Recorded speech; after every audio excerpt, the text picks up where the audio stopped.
So we entered the second half with Arellano staying ahead, 45-39. Again, the Blazers, this is their first game in a week. You know, their last game was October 12, which was a win against the JRU Heavy Bombers. Ito na mga Arellano trying to bounce back off a tough loss against EAC. And Renzo, importante daw para sa Arellano to be able to maintain this one. Because if they lose this, ang laking ibababa ng moral nito sa team. Because you had the chance against one of the best teams and you blew it. Oh, and this is a very crucial stage for this game for Arellano kasi yung nakita natin yung CSB starting off with I think their best lineup in this game na veteran talaga. So kailangan ipagpatuloy ng Arellano yung magandang ginagawa nila. Hindi sila pwedeng mag-collapse o hindi sila pwedeng mag-relax dito, especially sa start ng third quarter, which is very crucial. And that's not a good start for the Chiefs. A turnover. You're right, this is a potent lineup para sa Benilde, but they also turned the ball over.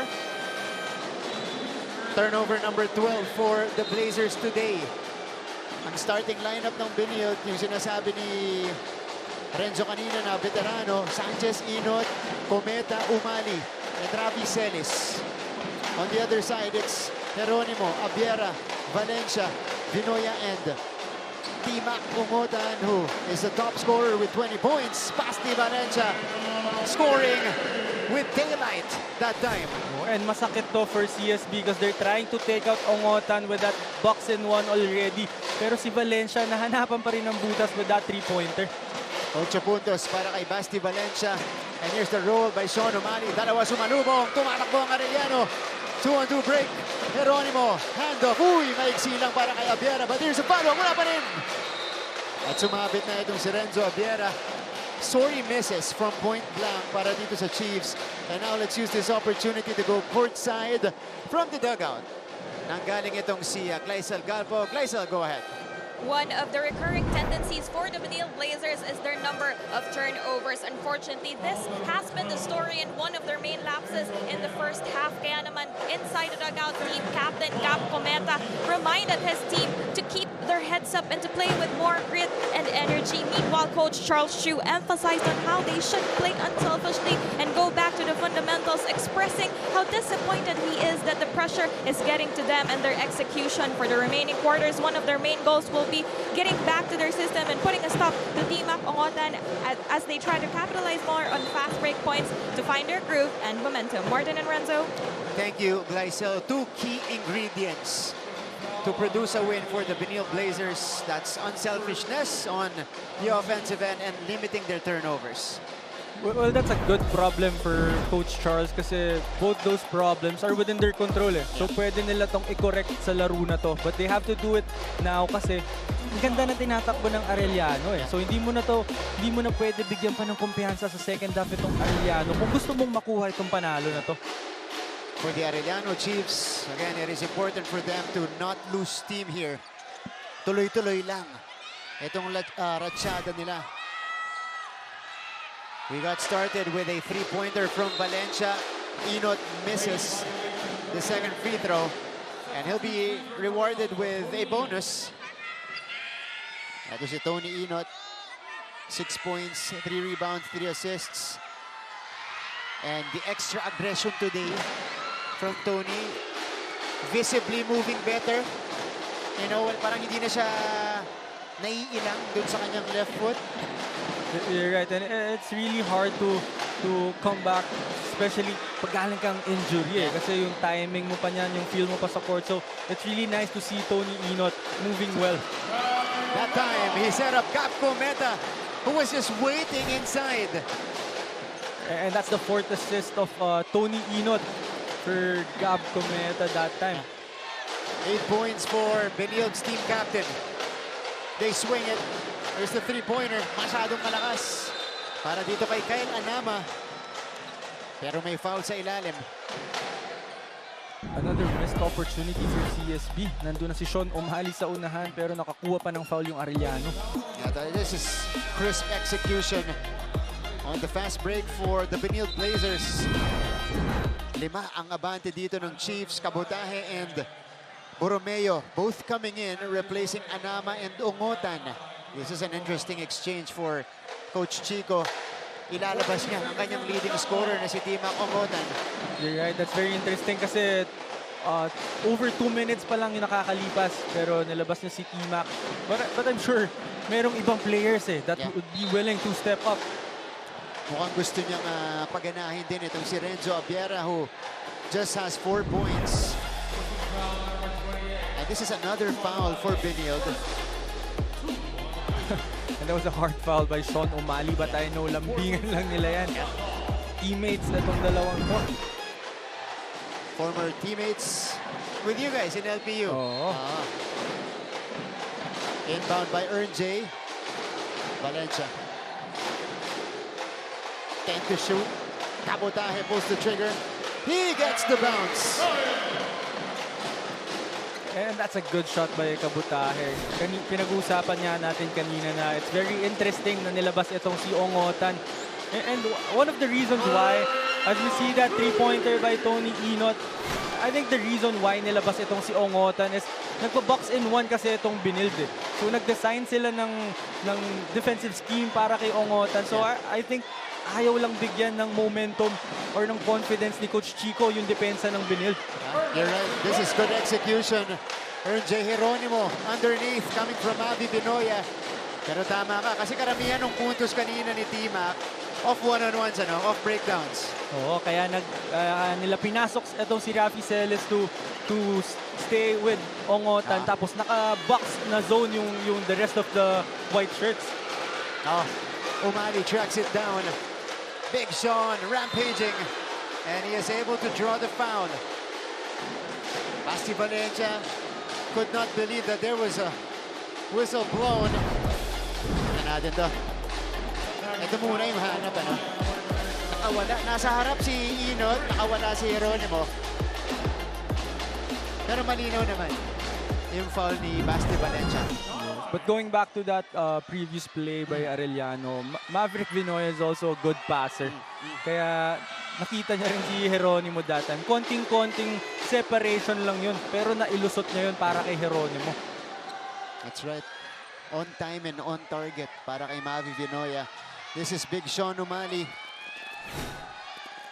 7 points already for Sean. Got the start today. Again, they're still without Allen Liwag, who misses another game for Benilde. Ern J. Geronimo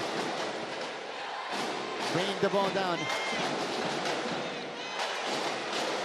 To the corner they go. Kabutahe. Ang ganda ng pasa.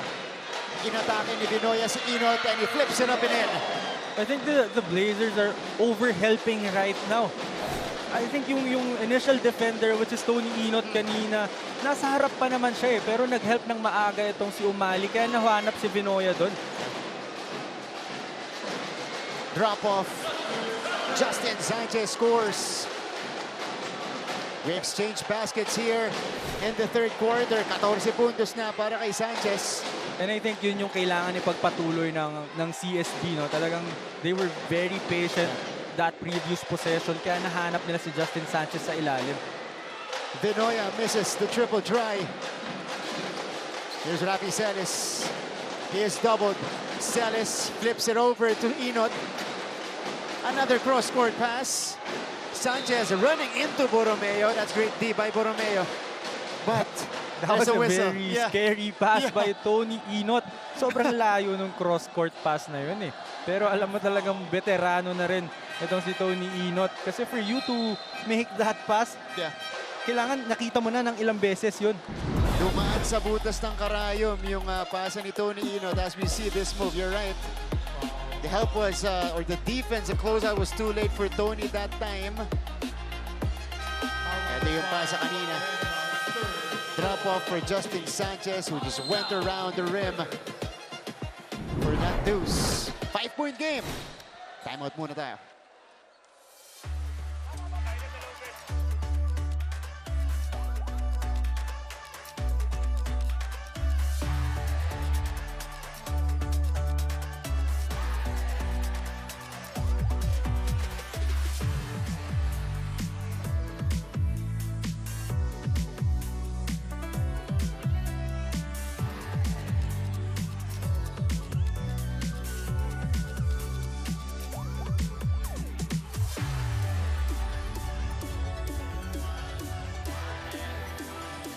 We resume our coverage. We are still inside Phil Oil Center dito po sa lungsod ng San Juan. Sunday doubleheader in NCAA Season 101. And if you guys just tuned in, kanina first game natin, panalo ang EAC Generals kontra San Sebastian, 86-71. We're now in the second game. Ito yung resulta ng ating first game. Player of the game was Jude Bagay with 17 points, but also Wilmar Oftana scored 18 points in that contest. And EAC notching their third win of the season against San Sebastian. Pero dito, Benilde kontra Arellano. Again, the Chiefs are 2-3. Benilde is 3-1 coming into this matchup.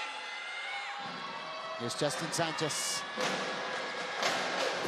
The line, kita mo na, bitaw pa lang maigsi. Oh, and I think that's also, I don't know the exact number, pero sobrang dami na nilang na-miss na free throws. Talking about the Blazers. Oh yeah, that's 0 out of 2. So, exact number is 8 free throws missed. 12 out of 20 itong Benilde. Ooh! That ball went straight to the face of Matt Oli. Ito. Basti Valencia. Well, I think the reason why the refs didn't call an offensive foul is because it's within the cylinder of the offensive guy, itong si Valencia. I think Oli was a little too close to Valencia. Borromeo. Wala. Torres. Benilde can move closer. Torres. Cometa. Cometa feeds Somali. Oh, he blew the layup. And here comes RJ Geronimo. RJ, no! Oh, he had an option at the corner that time. Opted to take it to the hole. Foul ang itinawag dito kay Borromeo. Isa pang maganda for Arellano is really quick going back on defense. No, even if they missed a shot, if they commit a turnover or if they make a shot, sobrang bilis nilang bumaba eh. So that next play na mentality na meron itong Arellano, yun yung isa sa mga nag-work for them right now. Yeah. And that's, you know, instilled by Coach Chico Manabat. Had a rough year in his first few years. Pero ito nakakabuo na siya ng lineup na, you know, pwedeng mag-compete at this level. But Benilde continues to miss free throws. This is the third straight free throw missed. And it came from Justin Sanchez and Cometa na very steady sa sa free throw line.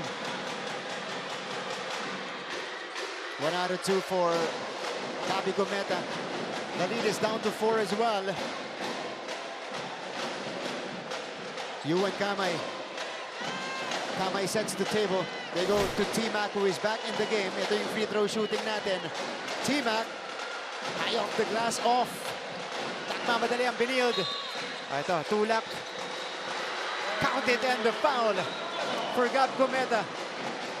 That was a great defensive stop for CSB. And a great way to finish that fast break for Cometa. The foul was called on the push. Ito ni Abiera. And parang nakakuha ng boost doon si Cometa. Accelerating to the basket. And if you're going up against a guy like Cometa, which is a veteran guard already, hindi pwede yung mga ganong foul lang to try and stop him. Yeah. And he completes the three-point play. Benilde is back in it. Just down by 1. And Coach Chico wants to talk things over. He's seen enough. Naglaho na yung abante nila dito. Isa na lang. Timeout para sa kanila.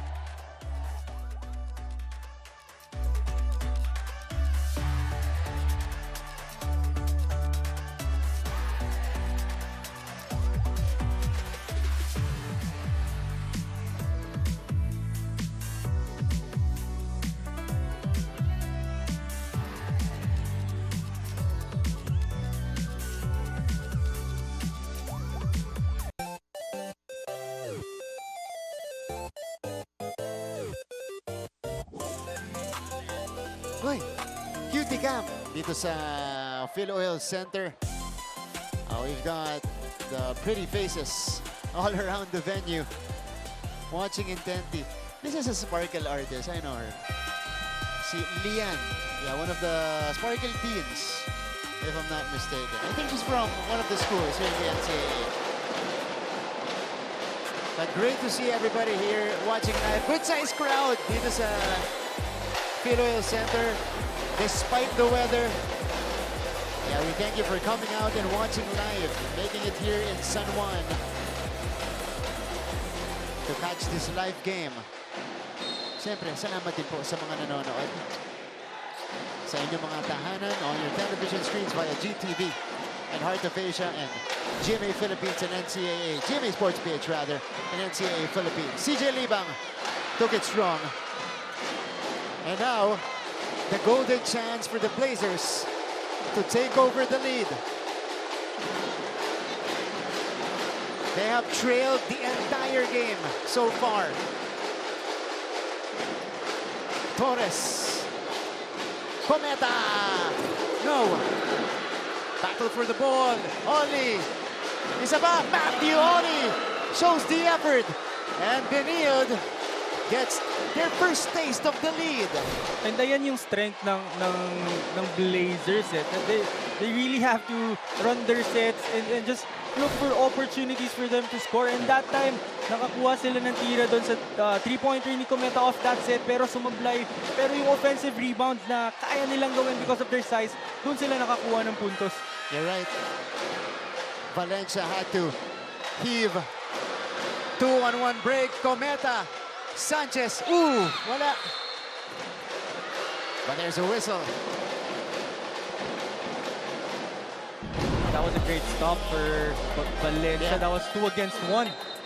Eto, look at the effort by Matthew Ori. You're right. Just flying in for that putback. Off his own miss. Well, I think yun talaga yung kailangan ng CSB eh. Kasi once they run their sets, kahit magmintes sila, nasa possession yung mga big man nila to get that rebound. Eh. Yeah. And that time, yung tira ni Cometa na yun was a miss, pero si Sean O'Malley and si Justin Sanchez and Oli, nasa shaded area. That's why they got that offensive rebound. So, rebounding count natin. Benilde 40, Arellano 26. Offensive rebound, 15-7 in favor of Benilde. That's Benoya. Draws the foul on Gaspay. It's been a while since we last saw Jake Gaspay. Kasi dalawang sunod yung nakuha niya kaninang first half, kaya pinaupo siya kagad.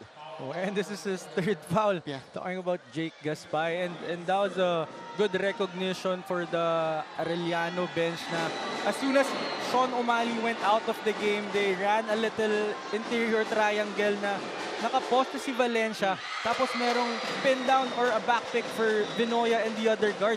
Kaya gusto nilang atakihin agad yung shaded area. Tanaw. Tabla tayo.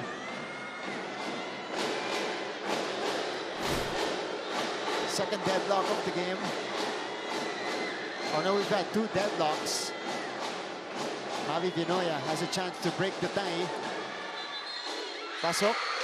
They count it. And it's Benilde possession. So, only our second lead change. 2.5 to go sa ating third quarter. And this is very crucial for both teams kung paano nila tatapusin itong quarter na to. Kasi parang back to zero na to for both teams eh. For Arellano, they played very well for an entire half and for the first part of that third quarter. Pero nakahabol na itong CSB eh. So this is gonna be like a crucial ending for this third quarter. Kasi whoever gets the momentum na patapos itong third quarter, siya yung may momentum dun sa start ng fourth quarter na last quarter na eh. So, kung sino na yung matibay talaga. That's right. Gaspay off the drive. Jump ball. Possession arrow points to Arellano's way. Jake Gaspay took it strong against the smaller Ongotan, but could not get the hoop. And that's what they've been doing, talking about the Arellano Chiefs. No? They've ito yung pag-challenge ni Ongotan kay Gaspay na mas malaking mama sa kanya. Yun yung ginagawa nila ever since they nag-start itong laro natin na alam naman natin kung gaano ka-heavyweight itong CSB with the lineup that they have. Pero pumapalag lang itong Arellano. Yeah, no clean looks. Ang ibinibigay nitong Arellano Chiefs. That's Coach Charles Chu on your screens. You know, he's had a tougher job slightly to begin the season kasi kulang nga yung kanyang pyesa. Either with an injury or nagkakasakit. Yuan Kamay at the free throw line. And now, these are important free throws for Arellano. 1 out of 2. To the delight of the Arellano students in attendance. Balik na sa point guard itong si Jomel Ancheta. Rafi Celis picks up his dribble. Inside the last 2 minutes of the third, Ancheta with a spray. Oh, ganda ng setup. Wow, 3 seconds in the key. Called against Gaspay. Well, you can see the frustration on Tony Inot's face. Kasi napakaganda na nung galaw niya, nung sitwasyon na na-create niya. And nakita niya na meron ng libreng floater si Gaspay doon sa shaded area. Pero nag-fake pa si Gaspay. Inside, that's another foul. So, Arellano is actually playing this free throw game smarter than Benilde. Right, I agree. And they're really attacking that shaded area. Kasi na-recognize nila walang Sean O'Malley sa loob, walang rim protector. Tapos may 3 foul itong si Gaspay. So they can really attack that shaded area. Oo, kasi yun nawala sa Benilde ngayon. You know, liwag, O'Malley, lagi yan may intimidation factor. Kumbaga, yung mga kalaban nila nagdadalawang isip, pumasok. Kasi most likely, mabablanka sila. Oo, kung hindi man masupalpal, mababago yung tira nila, which is a good defense already. That's right. Smaller lineup by Benilde, by the way, with Gaspay at the center and Morales now at the 4. And a 3-guard unit with Inot, Torres, and Ancheta. Yes, I think they're matching up with the lineup na meron din itong Arellano. Kasi past few defensive plays ng Arellano, they're just switching everything Kasi alam nila walang Sean O'Malley, so pwede nila i-switch lahat. So I think minatch up lang ni Coach Charles yung lineup ng Arellano. But they need to score. A minute and a half left in the third quarter. Si Borromeo yung pumipick up dito kay Torres. Inot against Ongotan. Shot clock reads 5. Inot with a cross. Inot flips it up and in. Tony with a couple of points, but quickly the other way. T-Mac. Basket and the foul. Well, that was a great attack by Tony Inot, recognizing the mismatch on that switch. But what about T-Mac Ongotan? Ito yung sinasabi ko kanina, there's nothing in between sa paglalaro nitong Arellano. After that defense, go offense agad There's nothing in between talagang nakashoot si Inot.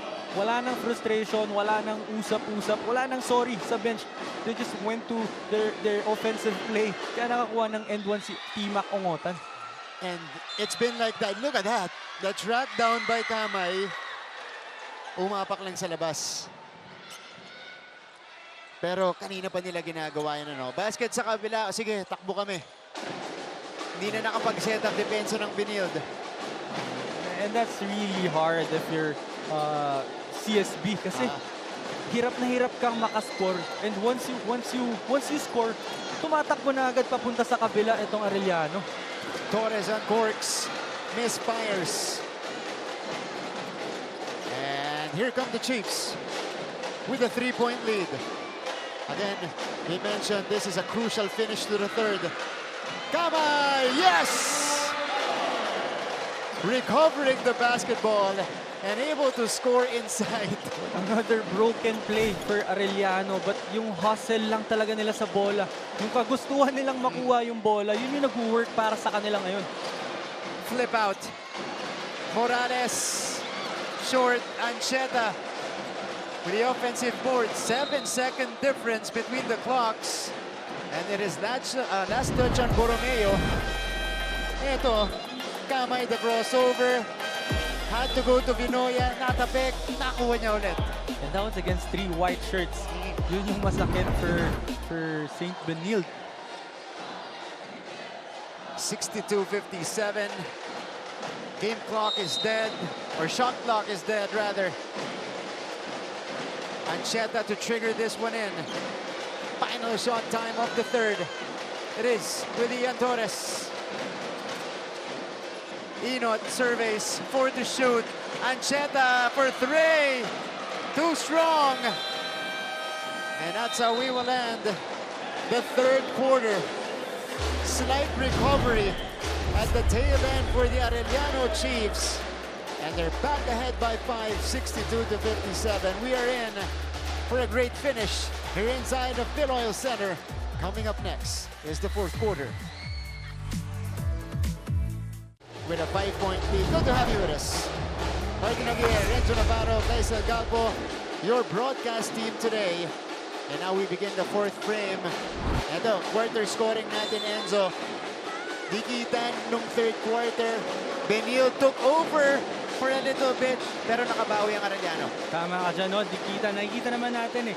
Lamang lang every quarter itong Arellano, kaya meron silang kalamangan ngayon. They're just in control. I think ever since the start of the game, they've just been in control of what they want to do. Yeah. But that third quarter was the first quarter won by Benilde in this game. Valencia, the spy pulls it down. And this is going to be an important first 5 minutes of the fourth frame. Inside pass. Sanchez, yes! And that's the right thing to do if you're Gabby Cometa and Justin Sanchez. I know it's already an open three-pointer for Gabby Cometa, but Justin Sanchez, si Sanchez, mas sigurado yung dun sa ilalim. T-Mac! Pulls the trigger and knocks it down. What a way to answer. Itong si T-Mac Ongotan. Talagang every time na mag-a-attempt na gumawa ng run itong CSB, si Ongotan merong big shot na pamatay sunog talaga. 25 puntos para kay T-Mac Ongotan. Sanchez is in trouble. Inside pass to Gaspay, and he'll be fouled by Borromeo. And that gives us an opportunity to go courtside for a fourth quarter report. Nandito ulit si Faisal Galpo. Yes, Martin, gaya nga ng nabanggit sa akin kanina itong si T-Mac Ongotan ay sanay na sanay raw ang kanilang kupunan sa up and down na laro, which is especially crucial in intense and close games like this one. In this final frame, Coach Chico Manabat and the rest of their coaching staff reminds them to stay composed even when the Blazers is making a run. Ani nga ni Coach Chico, may tendency sila na manggigil at magmadali, which they can't replicate in this game. Coach Chico echoed this in the huddle saying, control your emotions, we need executions. Will the Chief successfully take this one home? We'll find out in a while, but for now, balik sa inyo, Martin and Renzo. Thank you, Gleisel. 2 keys for Arellano, especially here in the end game, in the final quarter. Composure, which, well, they've had in a few games, pero hindi pa nila napupulido, and execution down the stretch. And that's a great reminder for Coach Chico Manabat kasi alam niya kung gaano kabata itong lineup niya. So it's easy to play well, especially kapag CSB yung kalaro mo na talagang nilulook up mo, but to close out a game, medyo mahirap yan eh. Kaya that's a good reminder from Coach Chico. And a shot clock violation forced by Benilde. So it goes the other way. But you're right, this is going to be crucial for Arellano, how they will close this game. Imagine you played 3 excellent quarters and then you fell apart in the fourth. Ayaw nila mangyari yan.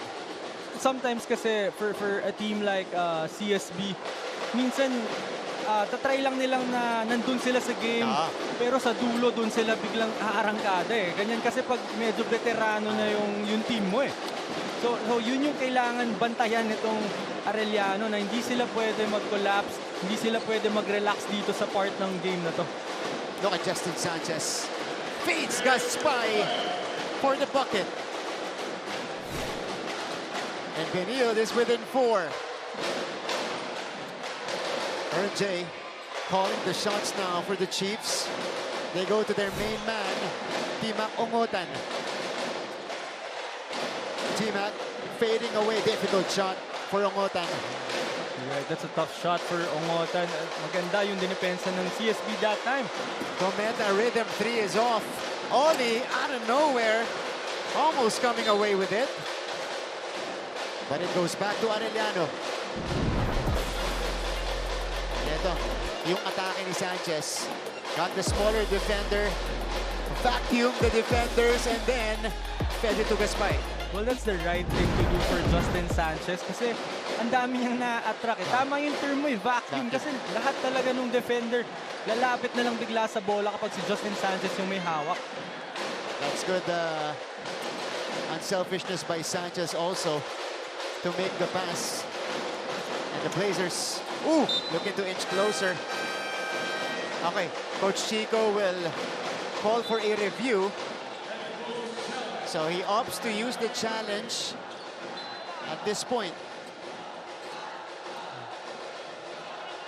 Si referee Harry Santos yung nakatoka dito sa replay monitor natin. Pero sabi kasi ni Tima, kumpiyansa siya eh. Well, that's a very close one and na-anticipate na ni Timac na i-reject yung ball screen. Kaya binabaan niya yung kamay niya for that crossover. And naniniwala siya na natapik niya yung bola pero tinanay pang habulin ni Tony Inot. Ito. Let's see. Ito yung sundot. Okay. We can't see it from this angle. Let's see it from another one. Kasi doon, medyo nakatakip yung mga players natin.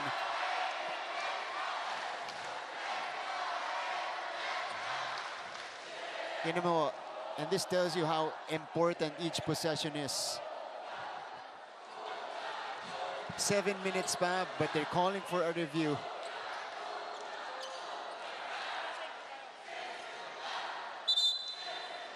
Okay.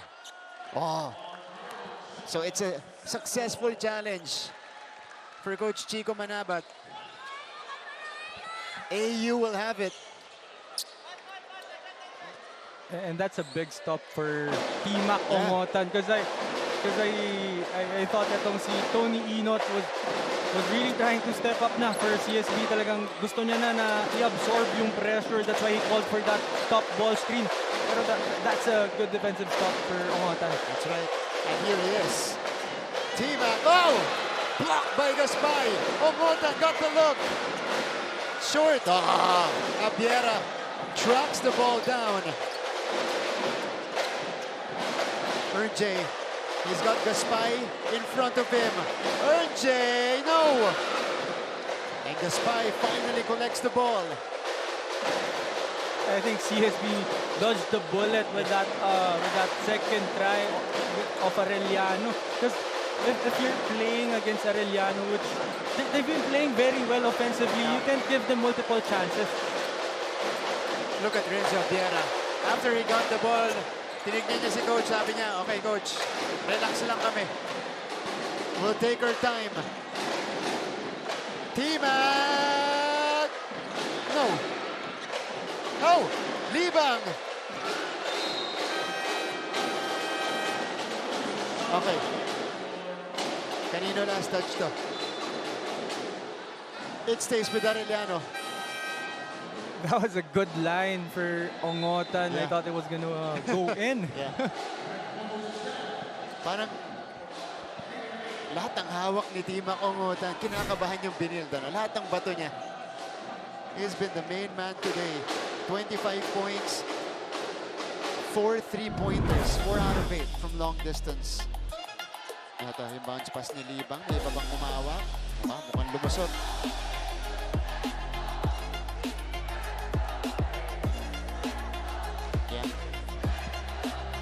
I don't think Oli touched it. Did he? Okay. But again, they got a better view. So Arellano will maintain possession. Well, I'm just glad that we're not the referees. That's true. That's true. a very close call. Okay.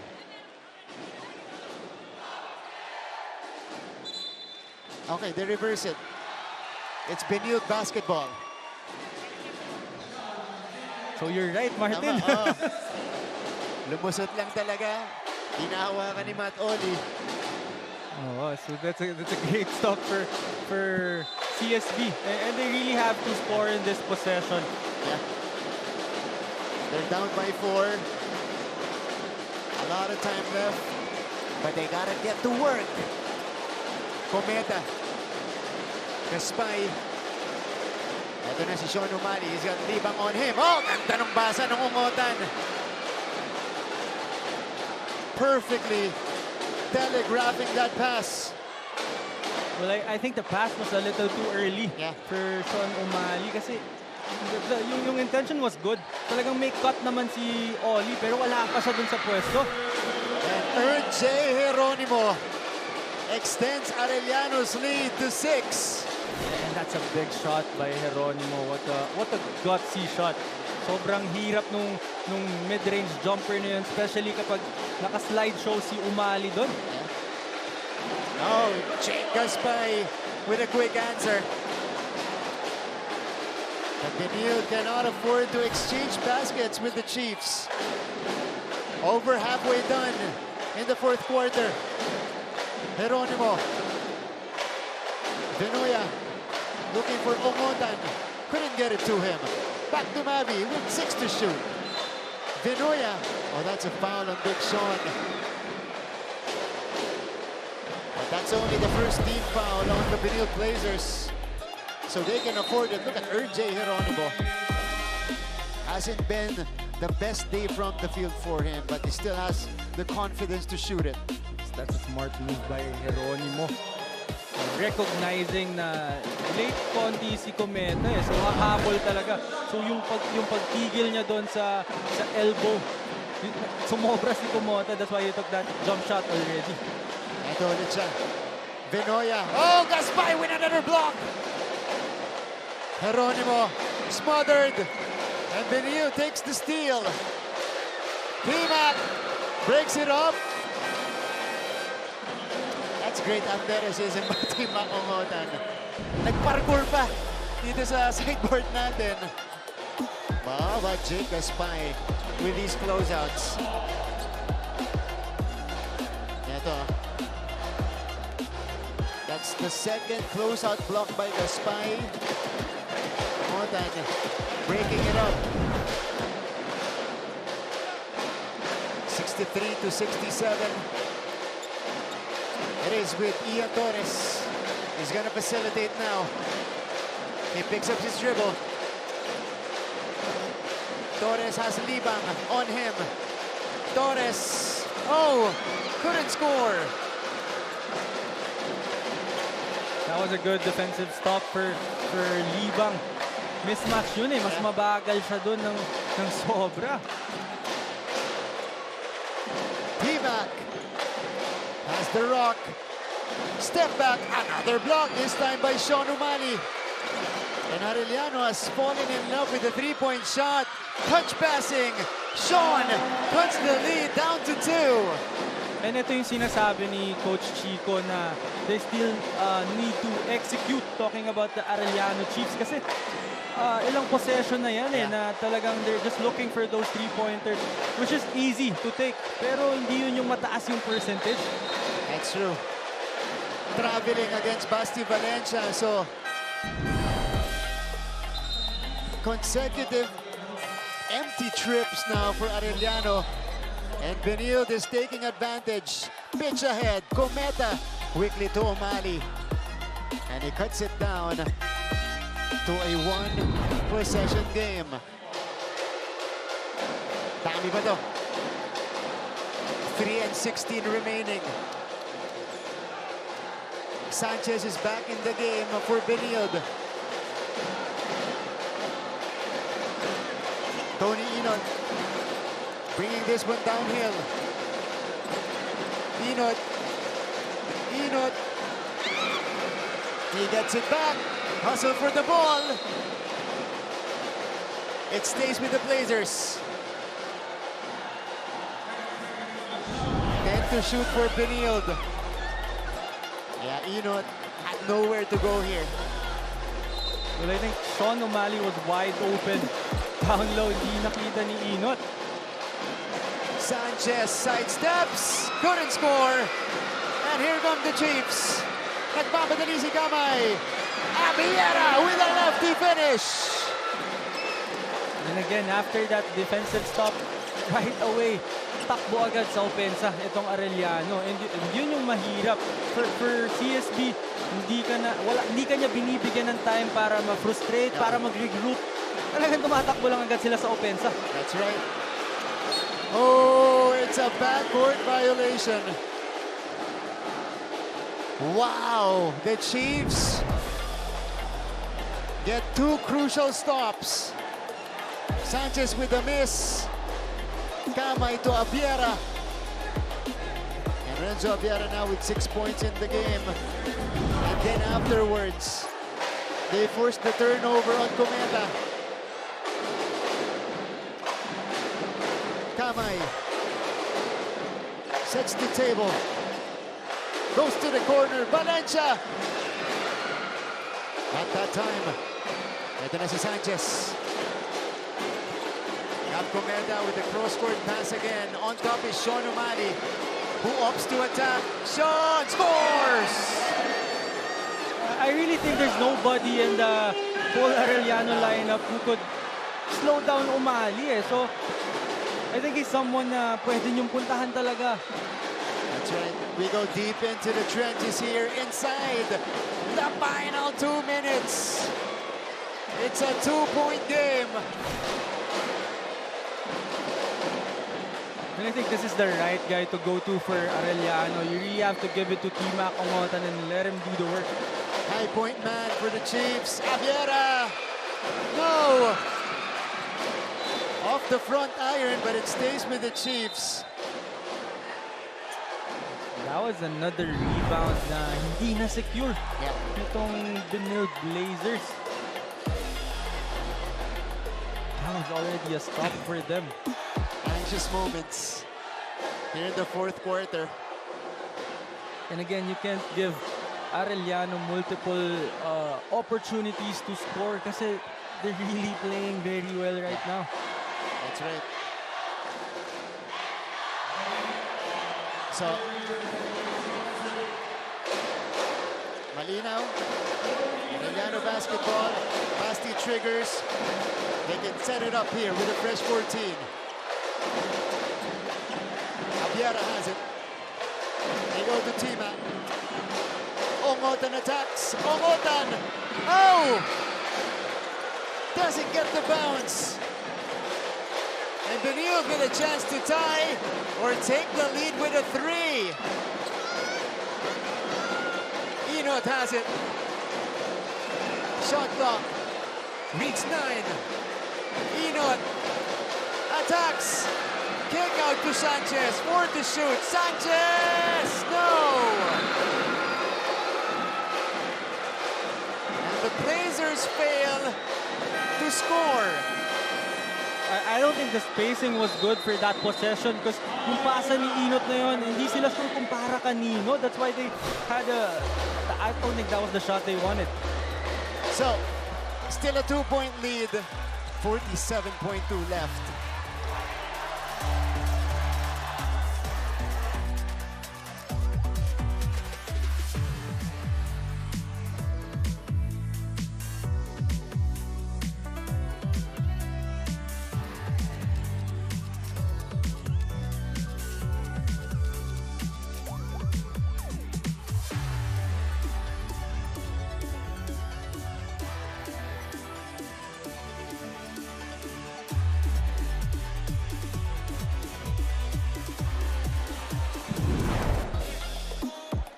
To the coverage. And this was the missed chance for the Benilde Blazers. Teka, ito muna yung atake. Downhill drive by Big Sean O'Malley. That cut the lead down to 2. And then afterwards, it was Tony Inot who attacked. Sent it out to Sanchez, who had to reconfigure to get the shot off. Well, I think Sanchez and Cometa were a little confused kung kanino ba talaga yung pasa. Yeah. Kaya nawala sa rhythm itong si Justin Sanchez for that three-pointer. Crucial stop for the Arellano Chiefs. Hold on. Do we have another timeout? Oh, ito yung atake kanina. Anthony Inot Sanchez. Tough catch. And left it short ultimately on the shot. Right, the pass was a little bit off to the left. Kaya kailangan pang gumalaw ni Sanchez. And nakaset na yung paa niya for a three-pointer eh. So, the Blazers will put on the pressure right here at the backcourt.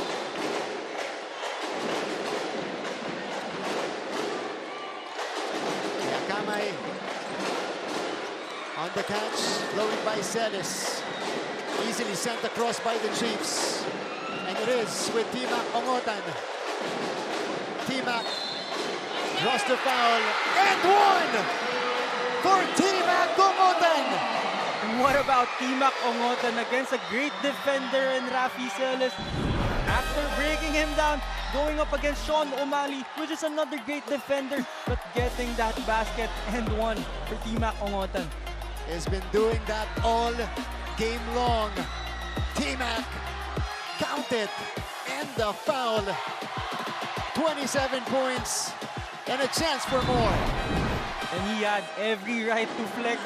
Talking about Timac Ongotan. Yeah, he's earned it.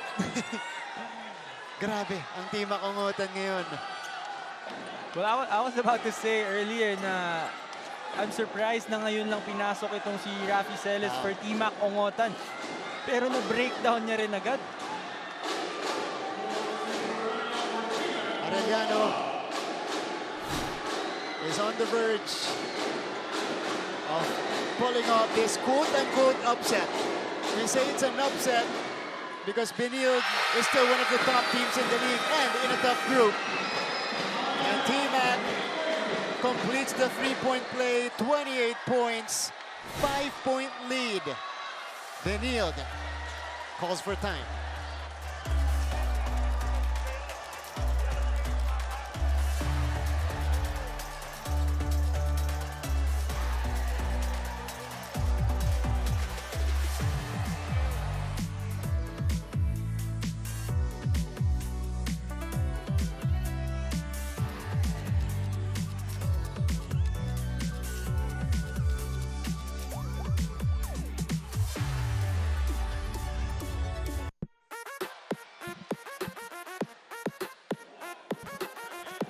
Okay, kailangan natin mag-relax. Tropa ka muna tayo. Kasi makapigil hininga yung laro natin ngayon. Benilde versus Arellano. And it's good seeing all of the friendships sa loob ng Benilde. It's family day, but they're with their friends. All-out support for their teams. 67-72. Benilde with one timeout remaining. They need to score and they need to score quick. Ito si Cometa. And that's a foul to give for Arellano. I think they could use that situation on their favor. Yeah. Na pag meron ng paatake, they could give up a foul. Kasi wala pa naman sila sa penalty. Wala pa. Only the second team foul against the Arellano Chiefs. Ito marere-rewardan yung discipline nila pagdating sa fouling. Oh, it's a turnover! Almost at least. But that was not the best pass for Benilde of the inbound. Well, I don't know why Maverick Vinoya tried to save it. Yeah, Because I think it was on the way out already. that's true. Could have been their possession, no? Pero yun naman yung hustle na meron itong Arellano Chiefs. Talagang hindi sila tumitigil. No. really doing a great job denying all the receivers. Inot against Kamay. Look at the pesky defense of Kamay. Sean Sanchez, step back three, short. Abiera secures the board. And Arellano is poised to bounce back and take the win. And I don't think there's something you could ask for. That's the guy you want to take a shot, and that's the shot you want to give him. Pero hindi talaga pumasok, and that's a great job for Arellano to secure that basketball after that defensive stop. Kanina pinag-uusapan natin yung keys para sa Arellano. Gleisel mentioned from Coach Chico, it's gonna be the execution, their composure in the end game. As we see here, Sir Francisco Polino Caico, of course, a member of the policy board mula sa Arellano University. Arellano was able to execute not just offensively, but more importantly, defensively. They got big stops dito sa fourth quarter natin. Oo, talagang we were asking nga kung kaya nilang ma-maintain yung ginagawa nila, but they really gave us an answer. That's right. But there is a twist. It's Benilde basketball day. And then Arellano. This is Dindin Santiago Manabat, who is better half of Coach Chico. One of the best volleyball players in the country. Well, I think you're right. Yeah. I think it's CSB basketball. It is Benilde basketball. So, folks, we're not yet done. 15.4 seconds left. And we have a timeout here.